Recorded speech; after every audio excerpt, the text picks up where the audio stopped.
Anyways, what Solzhenitsyn did was take on this claim you often hear the radical leftists make about communism, about Marxism. They say, well, that wasn't real Marxism. It's like, okay, well, how many countries do you need to disprove your thesis? How many millions of people have to die before you might admit that you're wrong? Well, obviously more than 100 million, because that's the approximate total. That's probably an underestimate, but we'll be conservative, because adding another 10 million doesn't really make that much difference. So Solzhenitsyn took that argument apart, partly in his book Lenin in Zurich, and then partly in the Gulag Archipelago. But groundwork had already been laid for all that by Nietzsche, who knew exactly what was coming in the 20th century, and by Dostoevsky, who wrote a book called The Possessed back in like 1880, where he outlined in painful detail the precise mindset that would produce the Russian Revolution like 30 years later.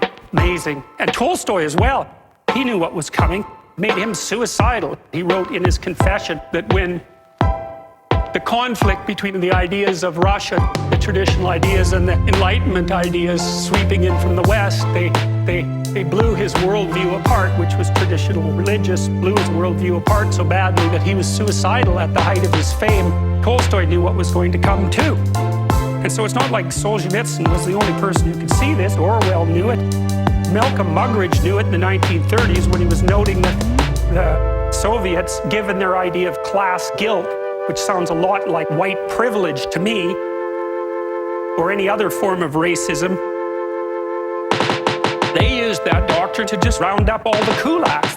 They were the productive farmers and shipped them off to Siberia, and then 6 million Ukrainians starved to death, but you know, they had too many Ukrainians anyway, so it didn't really matter. Anyways, back to the postmodern types. This all was revealed in such painful detail that even the kind of closed-minded ideologue that Norman referred to just couldn't quite muster up the moral courage to keep beating the same damn drum. So what they did instead, being highly intelligent individuals, was play a game of sleight of hand and transform these Marxist presuppositions into postmodernism in the 1970s. And the idea basically was, well, the working class isn't going to rise up and crush the bourgeoisie because, first of all, they're getting rich, and that wasn't supposed to happen. Second, well, it sort of seemed to be a catastrophe when that occurred, let's say, in Russia. And so maybe we won't do that anymore because the working class actually isn't buying into this either, which is also a problem. You know, having internalized their own oppression, they wouldn't buy into this, to the global myth of utopia. So maybe it's because they had some sense. It's certainly possible. But anyways, the sleight of hand was, oh, well, fine, we'll just play a different oppressor versus oppressed game, and we'll introduce identity politics. It's like, okay, you're not being oppressed because you're a member of the working class, you're being oppressed because you're a woman.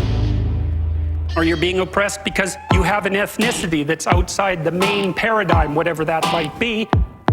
Or it's because of your sexual preference or your sexual identity. Whatever places you in some manner outside the normative culture. And, you know, the thing is, the postmodernists, you know, you might think, well, your culture's good for something. It gives you a hierarchy of value. It rewards competent people. It gives you a direction so you can climb up, you know, because otherwise everything's leveled to nothing, and then why do anything? They don't care about any of that. They don't believe that there's any such thing as competence. They don't believe that there's any such thing as up. This is all, postmodernism wipes all of that out. And so when the postmodernists analyze a text, all they care about is how it privileges the position of the author and who it impresses. And that's the only thing they regard as real. They don't believe in grand unifying narratives. They don't believe that there's a Canadian identity. They don't believe that there's an American identity. They don't believe that there's a Western identity. They don't believe that value structures exist, or if they are, they're irreplaceable with some other value structure. They certainly don't believe that they have any biological grounding, that there's any such thing as a human being. It's all socially constructed, which is really convenient if what you want to do is be the author of an entirely social constructed utopia that you can run. It's all socially constructed, which is really convenient if what you want to do is be the author of an entirely social constructed utopia that you can run. That you can run.